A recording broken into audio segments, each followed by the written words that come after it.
Blog Talk Radio. Good evening, everyone. This is me, Jonathan Alexander, and I'm here to host our show, Life, Laughter, Happiness. Today, I have my co-host Barbara here with me. Are you there, Barbara? Yes, I am here. Hi, Johnny. How are you? Well, that sort of leads into what we're talking about today. The other day, I was in pain, and I had this had happened to me before when I was a few years ago. Apparently, I went in to get some dental work done, and then they pressed something, and then it aggravated the nerve. And it took forever to heal, and then it finally healed. But this time, after weeks of all that flaring and everything, I'm laying in bed, and I'm running my tongue underneath my tooth, and I feel a bump there. Well, I told my mom the next morning, so I called the dentist. We immediately go to the dentist within hours. I love my mom. Thank you for doing this for me. Yeah, good mom. Really I was so relieved. I wanted to hug the dentist, but she said that was COVID. Anyway, so we go in, good. And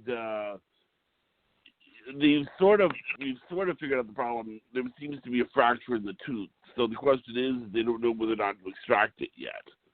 But I am really happy. I mean, I've had teeth extracted before, but I think that what's nice is that it's so weird because we go throughout the day. We don't have teeth pain. We go throughout the day. We don't have teeth pain, but we take it so granted. We take our health for granted. For some people, for example, you were telling me that you walked on the beach. Not everybody can walk on the beach. Not everybody. I know. And I was ignoring it because I didn't want to burden anybody. I didn't want to burden. That's okay. I didn't want to burden anybody. I didn't want to say, this was something that was bothering me, and Can I ask you a question? Go right ahead. How long did you endure the pain before you said, hey, this isn't right. I need to tell somebody. I need care. 2 weeks? 2 weeks. Oh, well, Johnny, I was doing things about pain it. is horrible. Well, no, but I was taking Elite Advil, and I was taking, so it was stopping. It was making it go away, but it would just come back. Is what was happening. It's the math. It's right. So then, was your mother mad at you did she say, "Hey, Johnny, don't ever wait that long to tell me something," or did you not admit it to them that you've been in pain for 2 full weeks? I had admitted it. I had admitted it to them. I did. What it is a few days earlier, I admitted it to them. I'm supposed to go back to the dentist anyway to get some other work done, but I think it was just it was one of those things where I think that Mom knew what was going on, but she didn't know how bad it was. It wasn't like. So why did you? Okay, so this is a normal thing that happens with a lot of people. We were talking about it off air a couple of days ago about health. People feel guilty. They feel like there's a burden on the loved ones around them that you're relying on certain people to help you. So is my daughter, and she even felt bad when I didn't have to. I want to go buy her Benadryl for allergic reactions that she's been having. And I got her a whole new box, and she said, "Oh, you didn't have to do that." I'm like, "What do you mean I didn't have to? You need it." And she goes, "Yeah, but it's expensive." And I go, I never have complained about expense on your health, ever. That's first priority. And then she felt really loved. But what is it in a person that they feel the first thought is like, oh, I'm going to deal with this myself. I don't want to burden anybody. I feel like I'm a burden. Why? Even at this young age when I've only been nurturing. I think what it is that, quality healthcare is a very complicated question. Because, like, for example, like a dentist will look at your tooth, and the first thing they'll do is they'll make sure that they'll clean the tooth, cavity next, root canal next, they might extract it after that. But it's sort of like at some point we talk about healthcare. I mean, it's sort of like your daughter. Is that what gave you the anxiety? Is that what gave you the anxiety about hearing your parents talk about healthcare problems, and that's why you didn't want to burden them? I'm trying to get to the root of the problem. No pun intended. It's okay. I think what it is that, this is what I mean, is that, sometimes doctors do things that aren't necessary, and doctors, and it's like sometimes you want to pull the punches. With your daughter, it's hard to diagnose family members because, like, for instance, I mean, if Priscilla were in the hospital, you would want her to be treated like the Queen of Sheba, you see. But if it was another person, and she was. She was. Yeah, you see what I'm saying? Yeah, because the fact that it's like all of a sudden, you don't want. And a good example of it is, I think I told you about, like, for example, what happened with my grandfather and my father, right? I don't remember. Why don't you refresh my memory and tell the audience at the same time? That's fine. My father was an MD. He was a psychiatrist. And one of the things that he basically told everyone, he went to go see my grandfather at the time. Well, they told, the doctor came out and they said, we looked at your dad and he got a stroke, And my father says, no, he didn't. No, he didn't. He didn't have a stroke, Now, the thing you need to understand is my father, when you're an MD, you probably know more about strokes than most people on the planet. But yes, when you're talking about a father, he didn't want to admit that his father had a stroke. So it would have been too much for him. Yeah. It's like if it had been a different person, same age, such and such and such and such, Dad would have probably thought, but because it was his father, he just couldn't admit it. So that's why you wanted to do this on health, because not only do we need it as humans, we need health care, but there's a whole other thing that goes with that, needing it, is anxiety. And why do we have these anxiety issues? So I want to know, though, what do you think your anxiety really comes from? Because you saw your father in denial about his father having a stroke, and you saw that. Well, there's also another aspect of it, too. Why? There's another aspect of it, too. Like, I've been to the doctor, and I've had my blood pressure taken, and then I go home, and I tell him what the blood pressure is, and then he goes, they didn't give you anything? I'm like, no, they didn't give me anything, they just told me that's what it was. And I'm like, they should have given you something. That's high. And I think it's because the problem is that the problem is that, Barbara, is that I think that you are, let's say that you talk to two doctors, okay? And I honestly think this is what would happen. If you talk to two doctors and one doctor says to you, your daughter has a health problem, okay? And then you talk to another doctor, and the doctor says your daughter is fine. I think you would still listen to the one that said that you had a health problem, because you wouldn't be able to get that second. Which one would you get? Which one would you be able to remember? Would you be able to pay more attention to the one that said that Priscilla was fine, or the one that said that Priscilla had a health problem? Health problem. Really? I would want to make sure that well, yes, because I would want to make sure that I check that out. Why would that surprise you? I'm going to just say, one said you're okay, but one said you're not, and I'm not going to check out the one that said you're not. I mean, I would have to. No. You didn't hear me. which one are you going to wind up listening to more? The one that said that Priscilla is okay, or the one that said that Priscilla had a health problem? Which doctor are you going to listen to? They're both good doctors. I would have to listen to the one that said she had a health problem. Yeah. See, and that's the problem that it is. It's like ideally, we want to be a certain weight, but then there is, but they don't tell you that if you're 10 pounds overweight that you're going to be dead. They don't tell you that.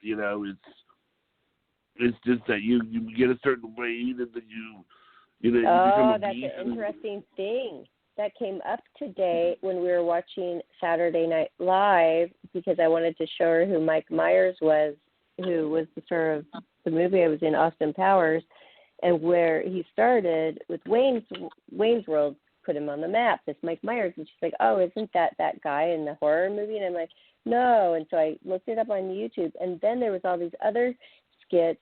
Remember the obese men who, there was a few comedians on SNL, and they all died of heart attacks.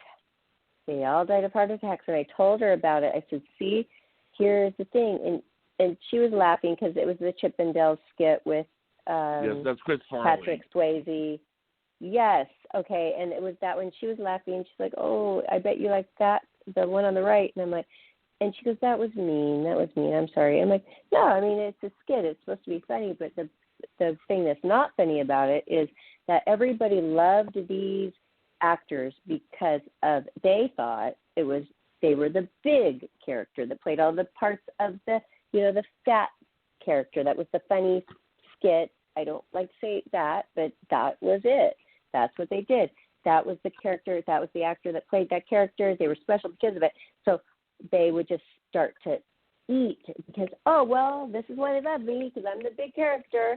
And they start eating, and then maybe they start with doing drugs, and then the coke, the cocaine, the partying, the no sleep, and this pressure of being a new star, being on the show. You got to be there, and pretty soon their heart just gives out because they can't handle the weight. That is a health issue. I told her about that, and that's how things can get out of control by the media. And another thing, also, this isn't so like health, but like the Dirty Dancing character, the actress named Jennifer, and she became known from that movie. And right after that, she got a nose job and shaved that. Like, I thought she was cute as a button. I thought she was perfect that way. I never thought anything was wrong with her nose or anything. She went and got a nose job. She never got a part after that again, because it's like they wanted the America's sweetheart. They wanted that actress, you, that played that role in Dirty Dancing with Patrick Swayze. They wanted you. You changed that right after that movie, and you never got a part again. That was a huge mistake right there. Altering yourself, altering your special self. I mean, you already made it that far. You're in this huge blockbuster, and now you have to change yourself. Why? You made it naturally the way you are. That was just a heartbreak for me to see that happen to her. So there's a lot of pressure from social media, too, with health and the way you look and what are you supposed to do about it. And it trickles down. It trickled all the way down even to you, about telling your parents about your tooth pain. Because I know how strict you guys are about coronavirus and not getting out of the house. So they're very careful about that. So that might have been a factor too, right, Johnny, that you knew that they didn't want you to go out to the germ world? Yeah? That's possible. Mm-hmm. So deep down, you had anxiety, but thank God you finally told her, because nobody wants to deal with tooth pain, especially as hard as you work on the show every single day. I mean, you were telling me you had headaches, and nobody wants to have a headache. I never get headaches, but if I do, I think, oh, I feel so sorry for the people who get headaches all the time. They're no fun. They're horrible. How can you even think? How can you look at the computer screen, Johnny? You poor thing. I feel bad. Yeah. But I mean, wow. now I'm sorry you went through that. How are you now? I should feel a little better. I mean, it's I have to take A little? I'm a lot better. Because I mean, I'm not. The ibuprofen seems to slow it down a little bit, and Good. So I okay. So you've you're had not no problem. in pain, really No, bad not right pain. now, You're not no. in really bad pain. No, only when it Okay, only happens good. when I really touch the tooth, and I have to be careful when I eat. But it still seems to have gotten better. So because they gave me some antibiotics. Okay, good. So that's fighting all of that. Okay, good. It will heal. I'm glad you're on the road to recovery, and it's all great. All right. All right. Good. So what you said these sort of things before too. What have you done? No, I don't remember any health scares or health problems. I have been extremely lucky with my teeth. I've never had, I had cavities when I was little, got those drilled. That was traumatic. I never had to have braces. Every single tooth grew in perfectly, symmetrically straight. I don't know how. It just happened. It literally just happened.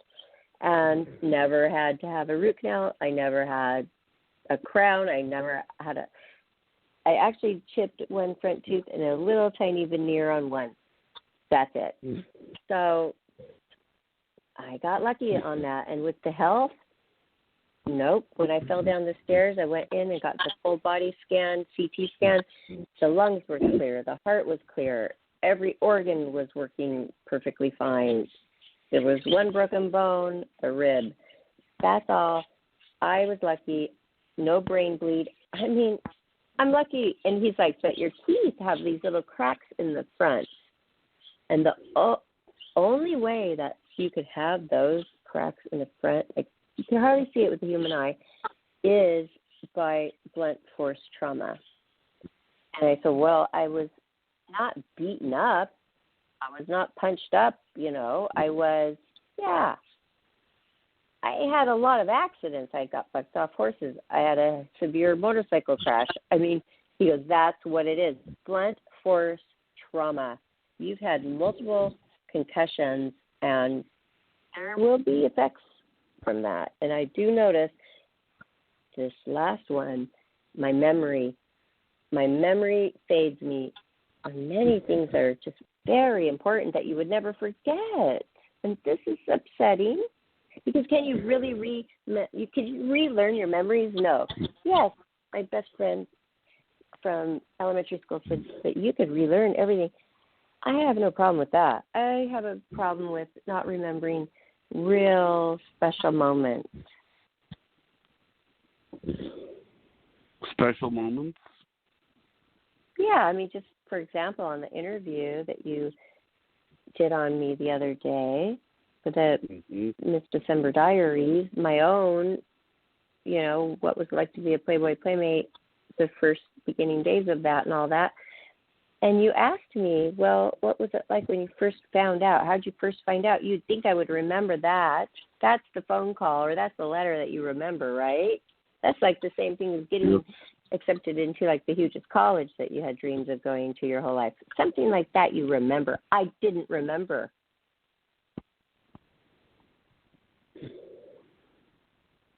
Yeah. But I imagine, do you feel a little bit weirder now, like more cautious as you've gotten older? Oh, yes. I used to want to jump out of the airplane and do skydiving and just bungee jump.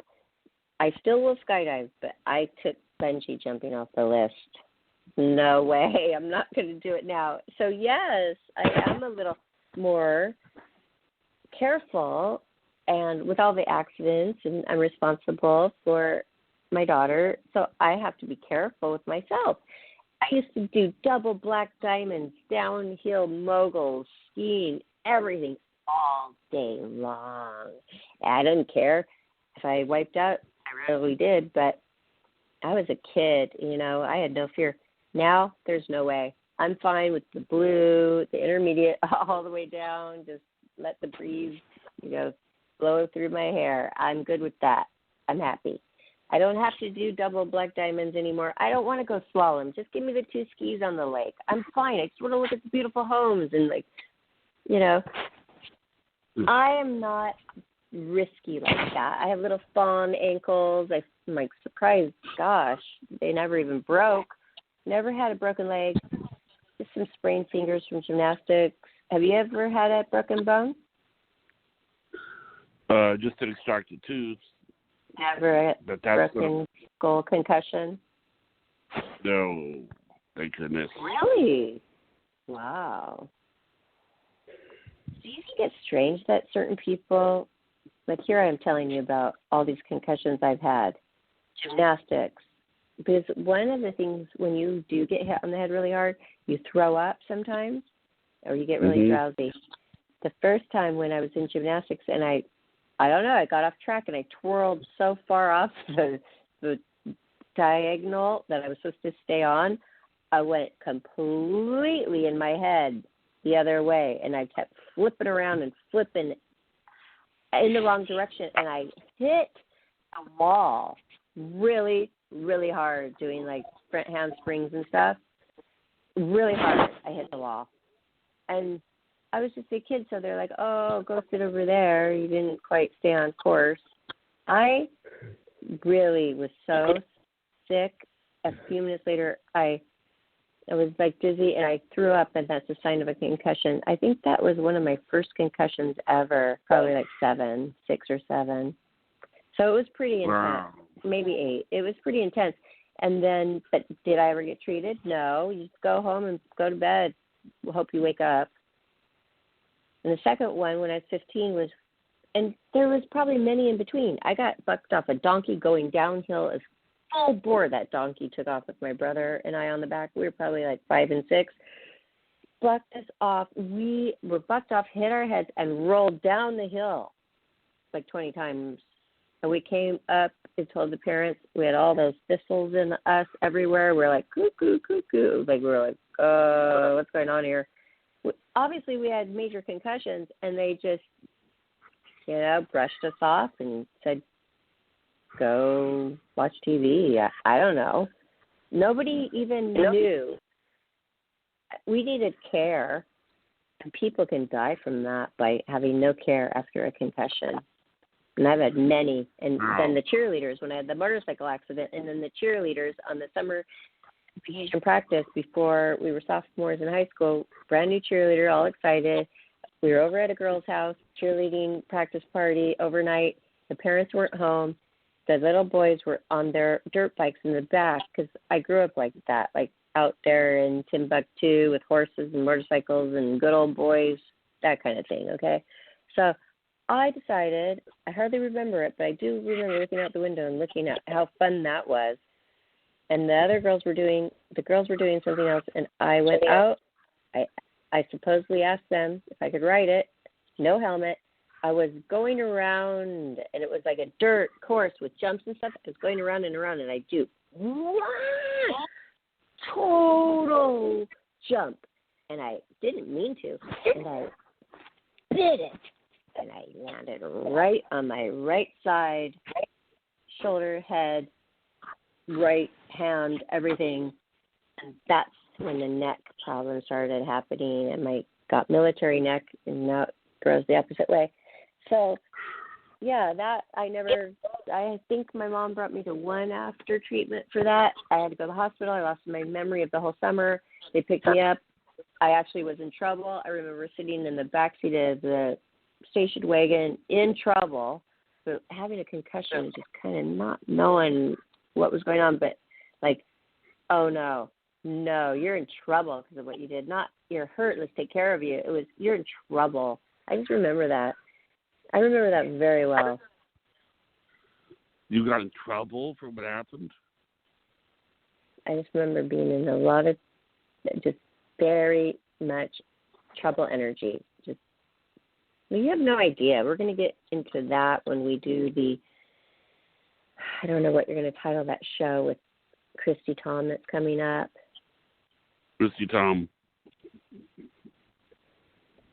We have a show scheduled with Christy Tom coming up about. It's on March the 1st. About. It's gonna be. Let me give you a moment. Well, I don't want to say it. I don't want to say it because it's not easy to talk about. Okay. I'm being a little weird about it. Show is Christy Tom talks about being abused. Bingo. Right. Okay. So we're on the subject of health today. I would like to talk about something else in the meantime, and I want you to chime in with questions. I don't want to be the only one talking. I don't. Maybe people are sick of hearing me. Maybe they don't want to hear me rambling and rambling. Okay, but remember, you had your tooth story, and I had another topic to talk about health-wise. Yeah. Do you remember? What is it? You think it had to do with you being pregnant? Yes. Okay, this might strike a chord with a lot of women out there. I was pregnant with twins, and now I have one child. So something happened, right? Something must have happened. Where's the other kid that I was pregnant with? Right. Right. What health problems? What's the story? Okay, I was a few months pregnant. I went in for my annual checkup.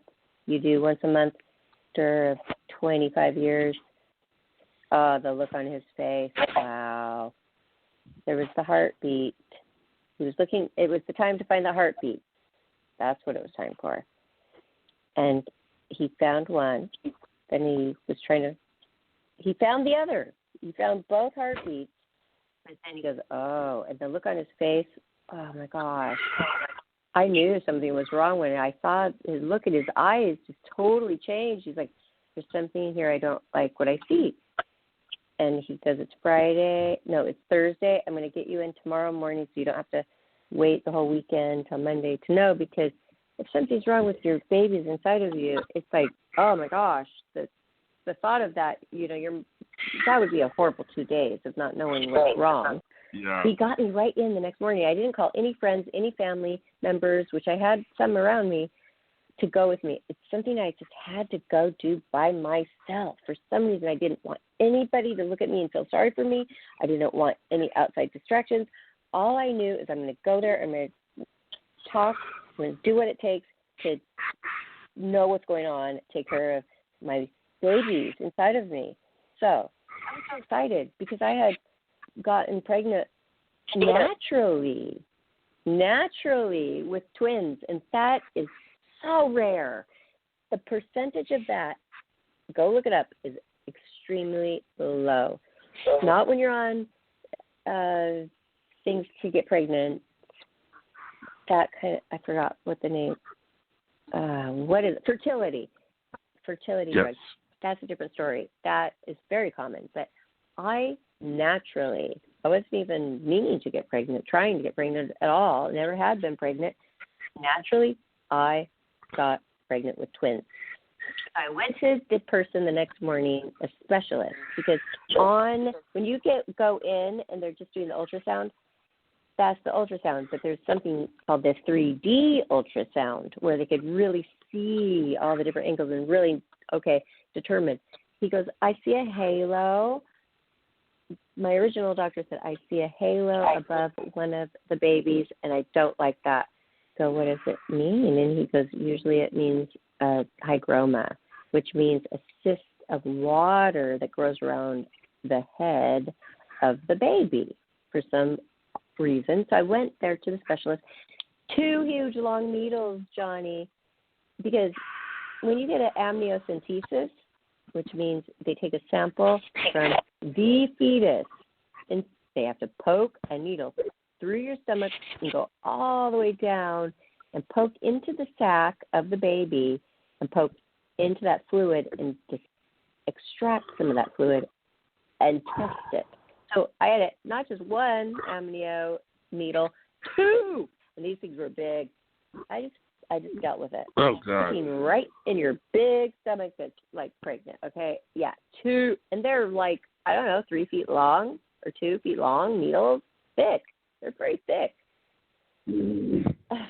Okay, so I did that, and comes back. Then you do have to wait. You have to wait a couple of days for the lab test to come back, and they said, okay, well, your baby has cystic hygroma trisomy 18, meaning something wrong with the chromosomes.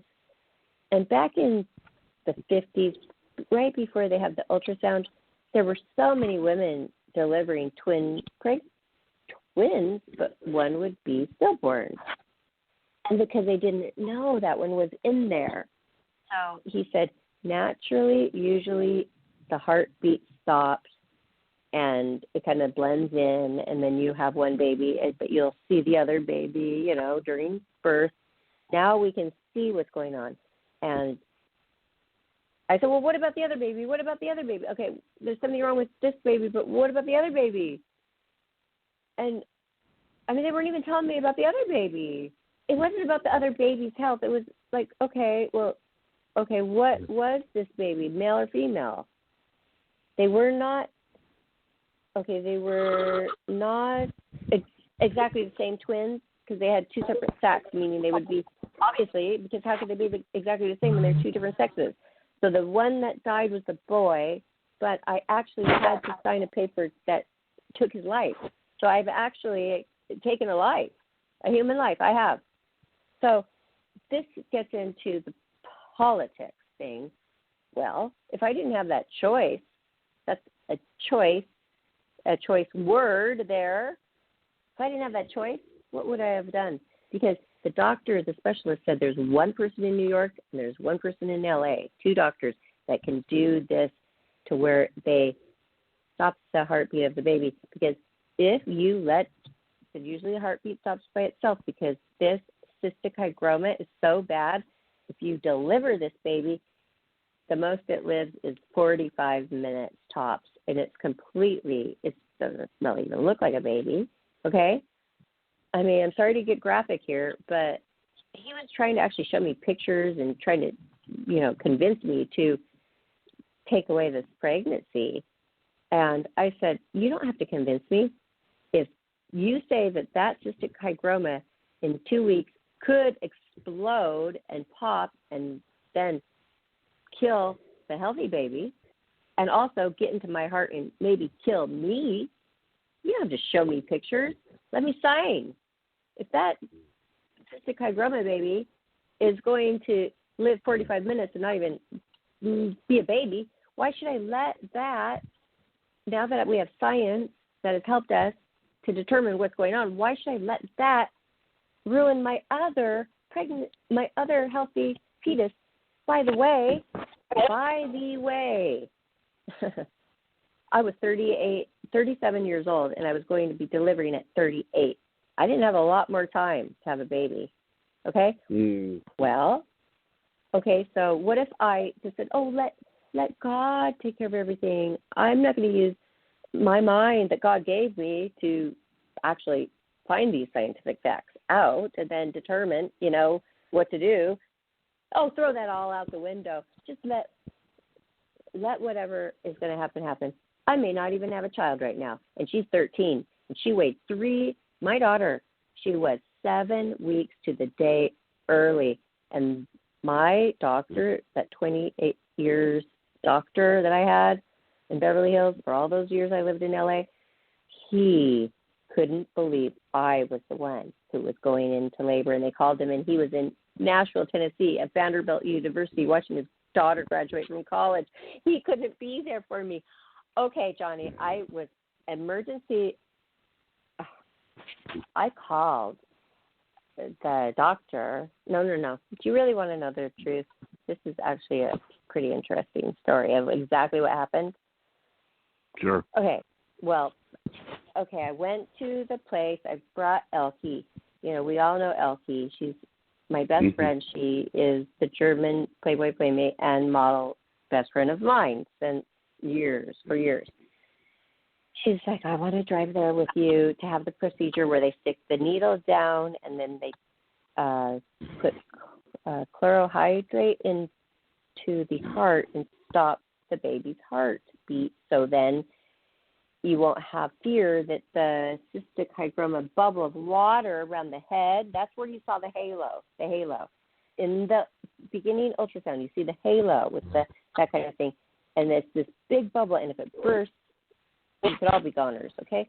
So we had to go take care of that, all right? I went to the one lady in L.A. She stuck the needle all the way down my stomach again, and we were watching it on a monitor. And when that needle went into my stomach, Elke's hand, she started grabbing my hand squeezing my hand so tightly, and she ended up underneath my hospital bed because she couldn't handle it.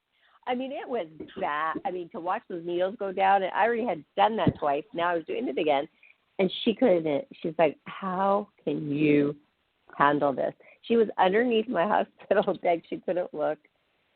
And so then the doctor, just the three of us in there, and the two babies. And these are human.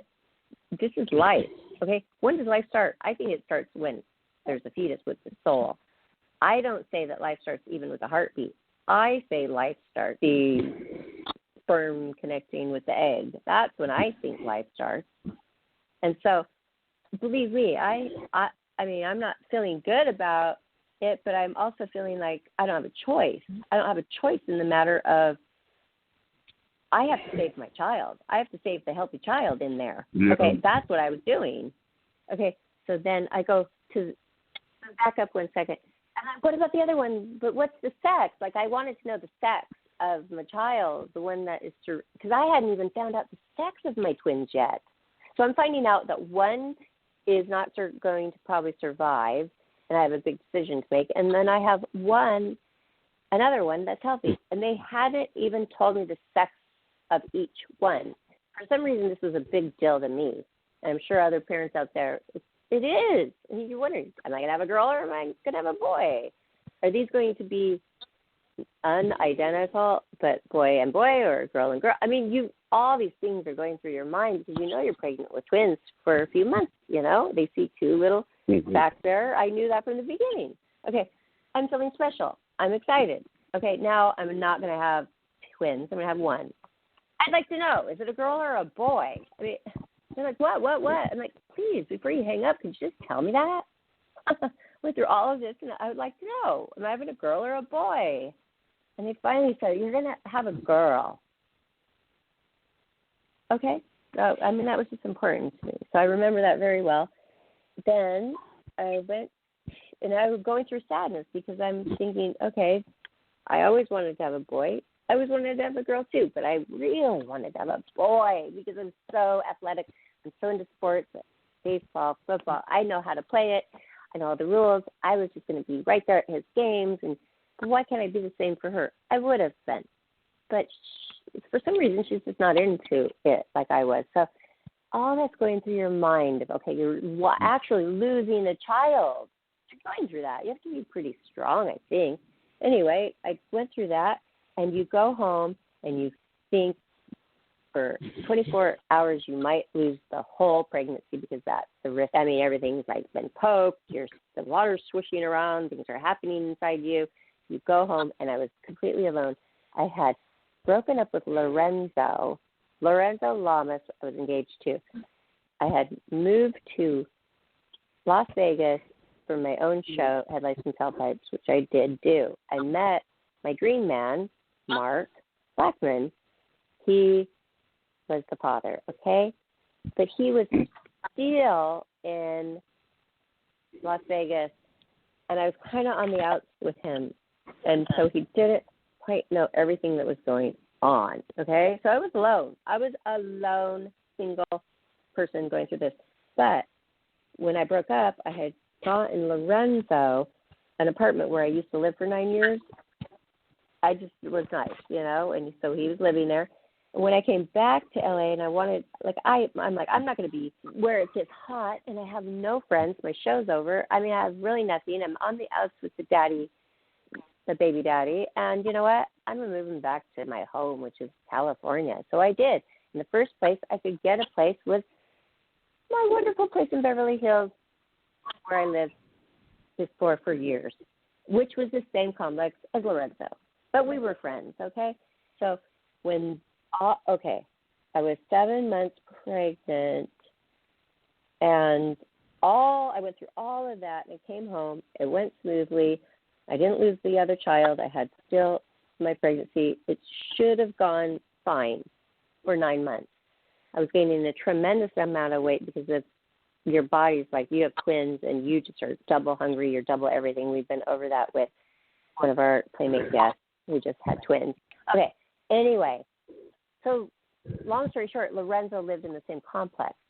So when I was 7 months pregnant, I wasn't feeling well one night. We were still friends. I wasn't feeling well one night, and then all night long I was having these contractions, and I thought it was called Braxton Hicks. Now I'm finding out there's no such thing as Braxton Hicks. Those are not fake contractions. Contractions are contractions. They're real. I mean, they're happening, aren't they? I was sitting here alone in labor for 8 hours all night long, writing down the time on a notepad, and the writing was going down and down and down like crazy. Like, oh, wow. This brings me back to exactly what your topic of today is.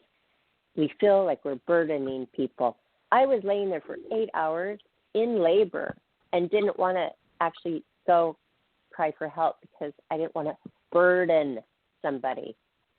I finally picked myself up at around 5 a.m. and took the elevator down to the first floor and knocked on Lorenzo's door. Answered, and he was like all ready. And I'm like, oh my gosh, it's like 5 a.m. You're ready to go. I have an emergency. He's like, what's going on? I go, I have an emergency, and I've been having contractions all night long. I don't know. He's like, let's call your doctor immediately. I sat there on his bed, and all of a sudden, swoosh, my water broke. It was an emergency. I was only 7 months pregnant. Do you know how your baby's not ready to come out? It's not fully developed inside of your body. It's like it could die. That's premature. That's majorly premature. 7 weeks. Premature. Okay, so then he called the doctor, and the doctor was like, are you kidding me? You went through this all night long? Get yourself to the hospital. We'll be waiting for you now. Oh my gosh, he got me, and he goes, I'm up and ready to go and dressed because I have a flight to Las Vegas. I'm doing a job. I have a flight in a couple hours. Who really loved me as a person, who cared, like was there for me, rushed me to the hospital. I mean, he had already had 6 kids of his own. Like he was the person that should have been there that time for me to help me. I could have laid there for hours if I didn't think Lorenzo lived on the first floor and I could go down and knock on his door. I wasn't calling anybody. I don't even think I was in the right mind to call somebody. I was like, I mean, you feel like you're in another world. You're going through that kind of, you're going to have a baby. You're in another world. I'm telling you, Johnny, it's different. And you're not on drugs, but you feel kind of like you are. It's really weird the way the body goes into this kind of action. And he took me there. And then on the way there, I called my dad. He lived in California close by. So then Lorenzo goes, okay. He put a towel between me. I mean, it was gushing out, like water everywhere. And I wasn't embarrassed around him because, A, he was my fiancé, plus he had been through 6 pregnancies with women before. He had 6 kids. Then he helped me, and he dropped me off at the hospital. I remember being there. And, of course, in the morning, you're hungry and you're thirsty and you hadn't eaten because it was like, early morning. Oh, my gosh, Johnny. It was 8 hours. And my dad got there, and he let Lorenzo's like, okay, your dad's here. I'm going to go catch my plane. And I'm like, thank you. Dad was there by my side. My mom flew in. Oh, my gosh, Johnny. They wouldn't let me eat or drink, not even a sip, not even a lick of an ice cube for 8 more hours of hell. because they're worried you're going to throw up and, like, cause problems. They had me down. I was strapped down. It was an emergency. They had a wheelchair waiting. I mean, I was strapped down. They had monitors on the baby. They had monitors on me. It was Cedars-Sinai. Priscilla, long story short, talk about a burden, which she was not. I had great health insurance. $250,000. $250,000 to have that baby. 7 weeks in ICU. Every day I went there twice a day to do the breastfeeding because it's very important to from the breast milk that they've never been able to scientifically copy ever. It's just something that the mothers make that is extremely very important for the newborn baby. Very important. Very important, especially for the ones that are fighting for their lives. She was 3 pounds. 3 pounds. She looked like a little, tiny little, little rat, but she still had, like, peach fuzz hair. And, oh, my gosh, she was so sweet to me. She was the most beautiful thing in the world to me. Like, my dad's thumb was bigger than, like, I think her head. I mean, it was tiny. And then she even lost weight down to under 3 pounds, which was normal. And then they had to put bilirubin lights on her, the jaundice. They almost thought they were going to have to do open heart surgery on her at, like, she was only in there a few days because the heart valve that early doesn't shut. Sometimes it does by itself. And thank God the next day the heart valve shut on its own. Mm-hmm. She didn't have to have open heart surgery as a complete infant. And you know what? When she's bouncing around and she's, like, bigger for her size and, like, bigger for her age, and she's healthy with those fat cheeks, I could not smile more because nobody has ever heard me speak publicly about this story in my entire life. They think that everything just happened so easily for Barbara Moore, and that's what they always think. You know what? That was very hard to go through. It was a lot. And plus, right after that, she was a year and a half old, and her daddy, which we made amends, we were trying to get back together, to get married and all that, 13 years. I don't want pity. I can handle it. I'm doing it. Sometimes it's better. Believe me, sometimes it can be a lot better than having an ex in your life. And sometimes I often think, wow, what would it be like if he was alive? I mean, I wouldn't be getting my payments on time probably, and I probably would be having arguments, and I'd probably be worried about my little toddler going over there on the weekends around the swimming pool. I mean, these are things. And right now, when people have to give their kids to the ex every other weekend, Corona. You know. Yeah. Would he be supportive about the show? The show is just fine. Yes, he would be fine with the show. I'm sure he would be fine with the show. Fine with my career. That wasn't the problem. He was just, why? Because of what I've said before about the problem? No. Just curious. That's all. Oh, the show he was fine about. He did have a jealousy problem. I mean, we'd be at the gym and I'd be working out, and if some guy said hi to me and I said hi back, so what am I supposed to do? Be rude and just ignore people? If they say hi, I'm going to say hi. I mean, we're working out. You know, we're people. We're human beings. Oh, I get home and you say, well, you want that guy. I'm not going to say the word you said, but, you know, I can't deal with that. I'm a model, okay? I'm known.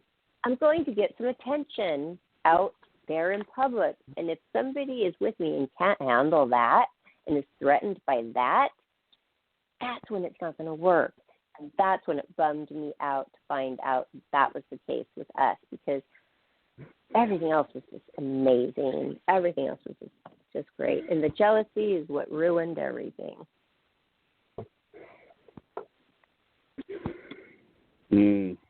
Anyway, wow. So everybody, I had to make a decision. Here's the thing. If you weren't able to make a decision and you had to go to another country to do so, what if you didn't have the means to get there?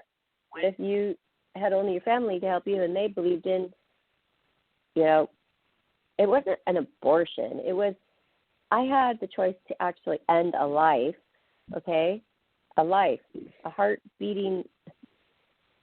So that's why I love the show so much, because I never felt guilty about that decision. I felt good about my decision, but I often wonder about my decision, like, where is he?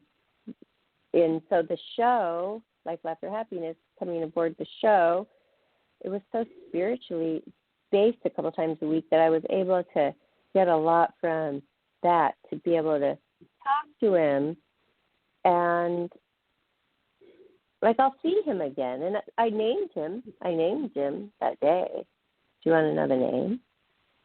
What? Gabriel. Oh, that's right, you told me. Yes, because it's the name of The an site angel. that came in, I think it was about the pillows. Remember that? Gabriel Yeah, I talks have to talked you. about it briefly.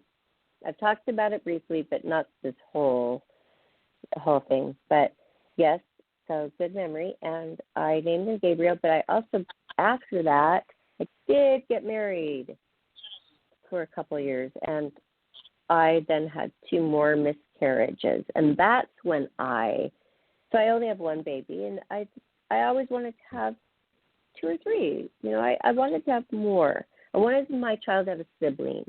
I had one. It was great. I think it just adds a lot to life to have a sibling, and I wasn't able to give that to her, but I did try. So there's 3 that are, I say, in heaven, and there's 1 I've named, and then I'm thinking, oh, well, those other 2 didn't count. Well, why don't they? Well, they never got the heartbeat. When are we as human beings here on this planet, who are we to say this is when life begins? Doesn't life begin when the life begins and it's growing in you and it's a fetus? That's before the heartbeat. That comes before the heartbeat. Is that the soul? So I'm going to say yes. That's when life starts. So I have 2 more that I have not named. Those 2 never did get the heartbeat. I'm thinking because I was 40 at the time I was trying to get pregnant and have children with my husband, and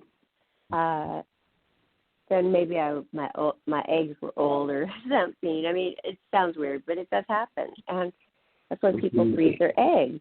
Like, it's not my fault. Hey, it's Father Time. You know, that's how it is. That's how biologically it works. And it was okay. Okay, I'm happy with my 1 child, but I want to name those other 2.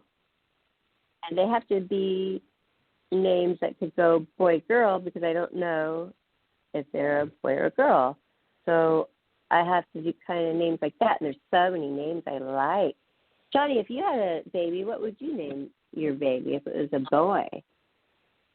Well, if it was a boy, I might name it after my father, maybe Ralph, but I would have to talk to my wife about it. If it was a girl, I was going to name Layla, because there is this girl that I knew that was across the street from where we were and living, and it was the first time. See, what had happened was, up until then, nobody, when it came time to babysit, I had 3 sisters. When it came time to babysit, nobody asked me, they asked my sisters. You know? Right. And I thought that was wrong. I mean, I thought, I should be able to handle, a kid. It's true I can't drive, but my sisters can, but that doesn't mean I can't handle a kid. That's so sweet. You wanted to do that. So they had me, this friend of mine, she was a dancer, she had me, she had me babysitter kids were Layla and Jasmine. And the thing about Layla was, Layla had, whenever Layla would talk about me, she would never talk about me like I was an adult. She talked about me like I was 9. Like, they actually came, I'm not kidding, they came over to the house, they rang the doorbell, my mom answered the doorbell, and they said to my mom, "Can Johnny come out and play?" That's They so actually said sweet. this. How old were you? And I was in my How old 30s. were you? I was in my 30s. Oh, they And they were identified 9, they could relate to you. And but see, the thing about Layla was that Jasmine, what Layla would do is Layla was passively aggressive when it came to getting things that she wanted. Like, for example, I was a member of a country club, okay? And at the country club, we had swimming pools, you know, and you could eat at the swimming pool. They had like milkshakes, Coke, orange juice, hamburgers. You could sit, you know, and get a tan. I love or country clubs. I got it. Okay, good job on your parents' part being members of a country club. That's cool. No. This wasn't my parents. This was me. I paid for it. Oh. They were. You were a member. So it happened. Yeah. You were a member. So yeah. Wow. At this smart, particular time when smart I was cookie, Johnny. Get so a lot of so what happened was, high-end women like that. Just kidding. So what happened was that okay. I was this member of a country club. This was when I had a little more money. And then what happened was that but I could bring guests to the swimming pool with me. So what happened was that I told Layla. I told the mom first, but I told Layla. I said, Layla, you know, I have I'm a member of a country club, and at the country club we have a swimming pool, and you can go to, you know, you have milkshakes, food, you know, and all sorts of other stuff. Yeah. And I said, would you like it if you and your brother Charlie and your sister Jasmine and maybe your parents can come with me to the country club and swim, you know, sometime. I said sometime. Now notice I said the word sometime. Well, without batting an eye, this cute little girl looks up to me and she goes, "You mean like Thursday?" Oh, how cute. She immediately picked out a day. So I'm How smart. Well, if that's the Thursday is the day that you want to do it, I guess we can do it. Let's go see if, you know. So we went there, and it was just hysterical. I mean, that girl was just so, just the way, I love the way that I was a little girl. I mean, it was just so hysterical. And then, like, we would go to the movies together, and I would get some popcorn. Were you the favorite? Wait, were you the favorite? What do you mean? Did you become the favorite babysitter? Yeah, well, as far as babysitting, I was. But, I mean, I'm not the only adult who did things with them, but I was the babysitter. And then what happened was that we went to the movies, and I got some popcorn. And Layla was like, "Maybe I should keep the popcorn in my lap so eat it." I mean, she was clever. She was obviously what she's doing, but she was getting away with it. And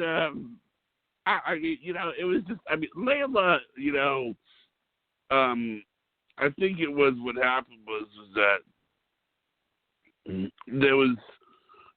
they would actually come and look for me, They would actually come and look for me, like, we get a knock on the door, and then my mom would say, "Hey, Johnny, you have some guests?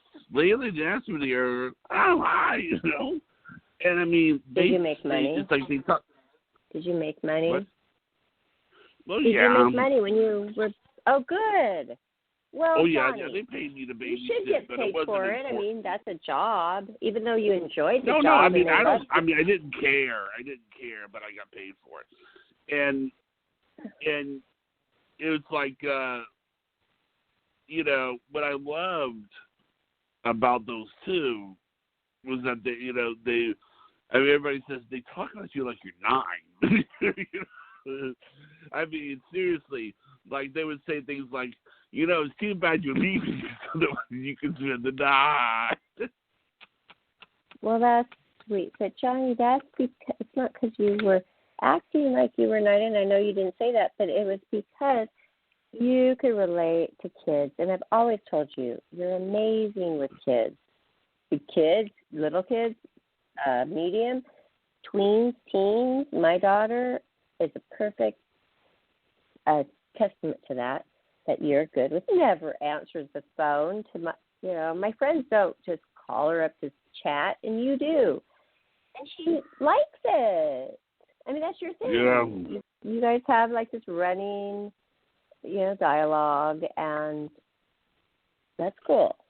So good job, Johnny, at relating. You're good with children. Thank you. Well, we've been doing this for an hour. Do you want to go ahead and do the shout out? Sure. Okay. Well, just to wrap up things, Johnny and I decided it was a great idea of his to have the topic today about health. Well, that might seem like a broad topic, but I think we narrowed it down really well by, talking about Johnny's recent health problem with his tooth and, not wanting to burden people. And then my whole thing, which was one of the biggest, I'd say the biggest health scare. And here I say, oh, no, I haven't had health scares. Well, yeah, I guess when I think about it, I have. And mine, and how I laid there for hours not wanting to burden anybody either with my health, which could have been a big catastrophe if I wouldn't have, quote, unquote, bothered to burden people. So what's the moral of the story, Johnny? I mean, is that I guess you have to learn to be able to speak up, Exactly. Don't be afraid to speak up. It could be the matter of life or death. So thank you for listening, everybody. And this show will soon be up on our YouTube channel, Life After Happiness YouTube. So go there, collect it, save it, follow, and subscribe to our YouTube channel while you're there.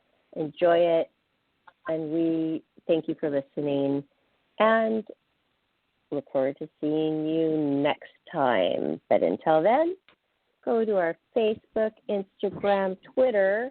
I just posted a couple things last night on, I think it was Facebook and Instagram. It kind of goes hand in hand, so I do both with Life After Happiness, some favorite music. If you'd like to go check it out, everybody.